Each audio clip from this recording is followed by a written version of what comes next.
Hey, shalom, shalom. First and foremost, I want to give our praises, glory, and honor to Yahweh, Bahasham, Yahweh Shai, Bahasham, Chakwadash. Double honors to our apostles and elders of Great Millstone that rule well. Peace and blessings to the hopeful elect out here pushing this truth and sincerity. The water for what you do. We love you. We appreciate you through the spirit of Yahweh Bahasham Yahweh Shai, and shalom to y'all. This is your brother David Dodd from the Great Millstone Camp in Atlanta. Lord willing to give you an edifying lesson through the spirit of Yahweh Bahasham Yahweh Shai. Who the world ignorantly calls God, his name is Yahweh, meaning he is or he exists or he to be. Who the world ignorantly calls Jesus Christ, his name is Yahweh Shai, meaning he is the Savior, he is the deliverer, he saves, he delivers. Okay. If you're watching this now, you are a so-called black, Native American, or Latino man or woman, then you are a Hebrew Israelite according to the Holy Bible. You would not find black, Native American, or Latino in the Bible. So you need to know who you are according to the Bible. All right? Because certain people in the Bible was promised the glory, the kingdom, the covenant, and salvation. So it's important to know who you are because the other nations were not. All right, they were not promised that. But if you don't look like a so-called black, Native American, or Latino, and you do look like the other nations, that does not mean that you're not a Hebrew Israelite. All right, it does not matter what you look like. It does not matter what color your skin is. It only matters that your bloodline goes back to Abraham, Isaac, and Jacob. All right, Jacob had his name later changed to Israel. Israel in the Hebrew is Yasharallah, meaning he is a prince of the power. You have to understand that it might be people of our nation who bloodline goes back to Abraham, Isaac, and Jacob that might look like a so-called Japanese person. This is true. All right, he might look like a so-called Iranian person. He might look like a so-called Jewish person, so-called Jewish person. He might look like one of them. He might look like a so-called Iraqian. He might look like a so-called Chinese man or woman. He might look like a Samoan, a Hawaiian, or Australian, whatever you know what I'm saying? He might look like that, but he might be Hebrew Israelite. So therefore, he could possibly receive salvation. All right, so let's read on in Kings. So it's 1 Kings chapter 4. Now the subtitle reads Solomon's officials. So now this stuff is important. We're learning about our forefathers. We're learning about the characteristics of our forefathers, the positions that they held, right? The important things that they've done. We're reading the accounts. All right, so let's get into it. It says Solomon's officials. So King Solomon was king over all Israel, and these were the princes which he had: Azariah the son of Zadok the priest, Elohoreph, and Ahiah, the sons of Shisha, scribes. It says Jehoshaphat, the son of Ahilud, the recorder, and Benaiah, the son of Jehoiada, was over the host, and Zadok and Abiathar were the priests. And Azariah, the son of Nathan, was over the officers, and Zabud, the son of Nathan, was principal officer and the king's friend.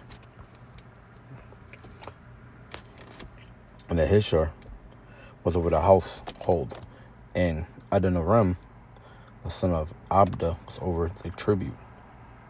And Solomon had 12 officers over all Israel, which province victuals for the king and his household, each man his month and a year made provision. And these are their names: the son of Hur in Mount Ephraim, the son of Dekar in Makaz, and in Sha'albim in Beth Shemesh, and Elon Bethanan, the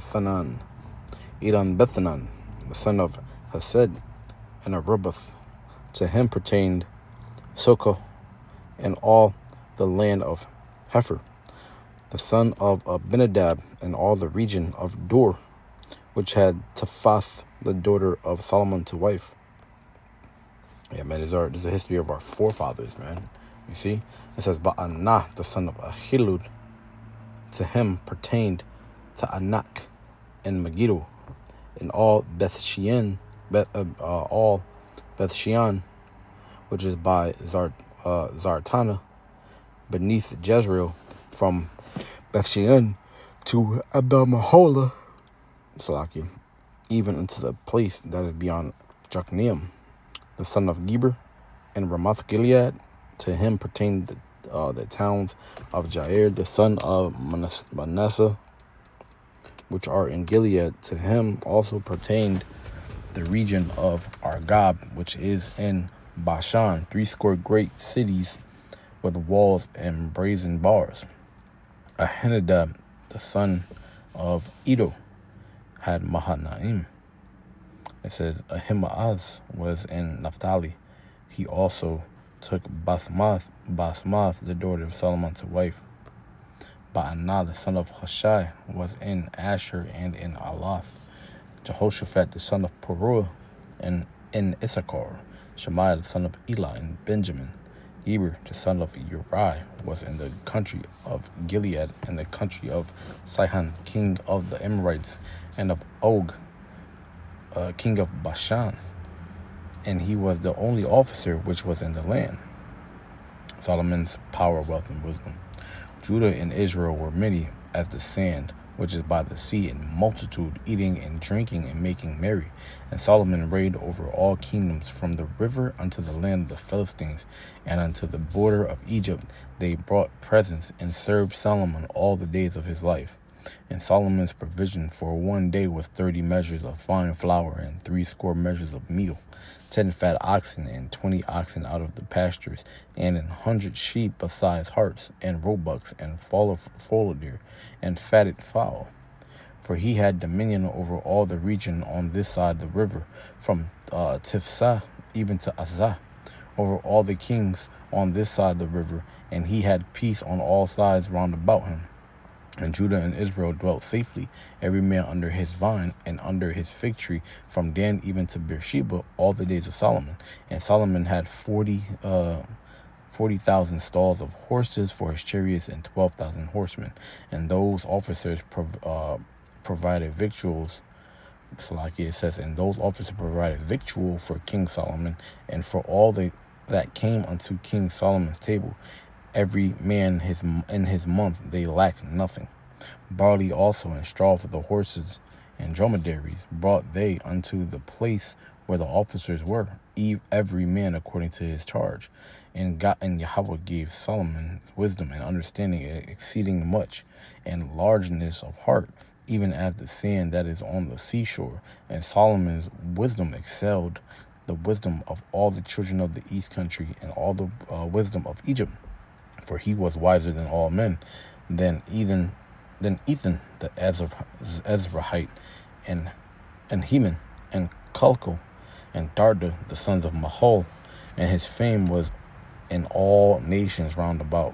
And he spake 3,000 verbs, and his songs were 1,005. And he spake of trees, from the cedar tree that is in Lebanon, even unto the hyssop that springeth out of the wall. He spake also of beasts, and of fowl, and of creeping things, and of fishes. And there came of all people to hear the wisdom of Solomon, from all kings of the earth, which had heard of his wisdom. All right. Let's see. Alliance with King Hiram. It says, and Hiram, king of Tyre, sent his servants unto Solomon, for he had heard that they had anointed him king in the room of his father. For Hiram was ever a lover of David. Yeah, and this is also, too, where they get all this weird stuff saying that King David was homosexual, King James was homosexual. They always see stuff like this, and then they run with it. It says he's ever a lover of David. That just means that the man was, intrigued of David in such a way to where he's like, this is a great king. That's a great man. He's a good person. That's what happens when you're a good person, man. You end up making a friend from everywhere, because people hear of you and they want to be and you're in the midst of you. You know what I'm saying? It says, and Solomon sent to Hiram, saying, thou knowest how that David my father could not build an house until the name of the Lord his power, his God, for the wars which were about him on every side, until the Lord put them under the soles of his feet. Yeah, King David's hands were extremely bloody, so he couldn't build the house of the Lord. It says, but now the Lord my power hath given me rest on every side, so that there is neither adversary nor evil occurring.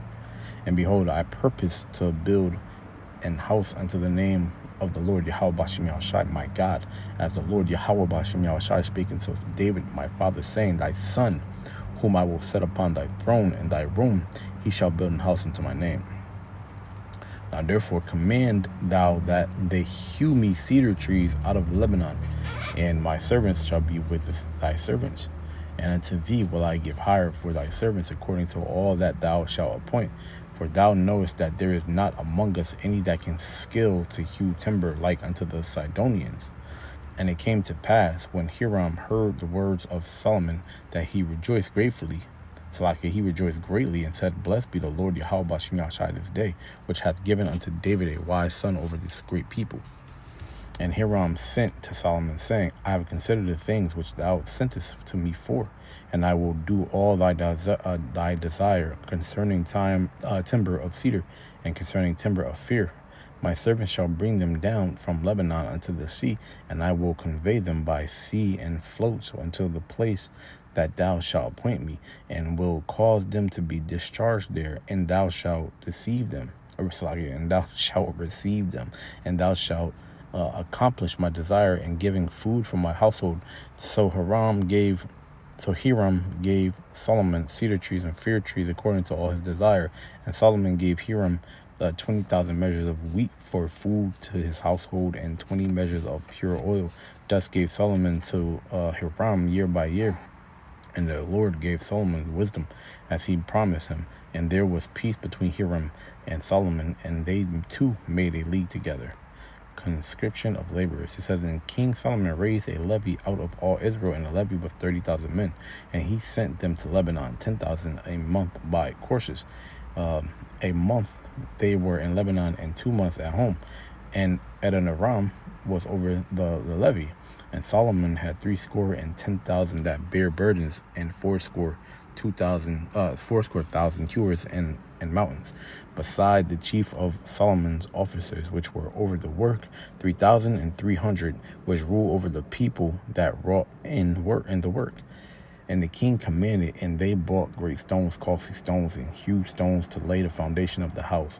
And Solomon's builders and Hiram's builders did hew them, and the stone squarers. So they prepared timbers and stones to build the house. We're probably not gonna read all this.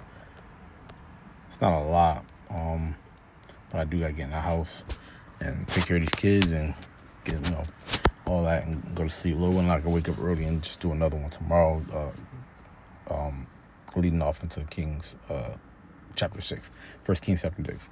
It's like 1 Kings chapter 6. I need to get some sleep. Lord willing, you was edified. I want to just end it off by giving all praise, glory, and honor to Yahweh Bashim Yahshai Bashim Chakadash. Double honor to our apostles, the elders, the great millstone that rule well. Peace and blessing to the hopeful elect.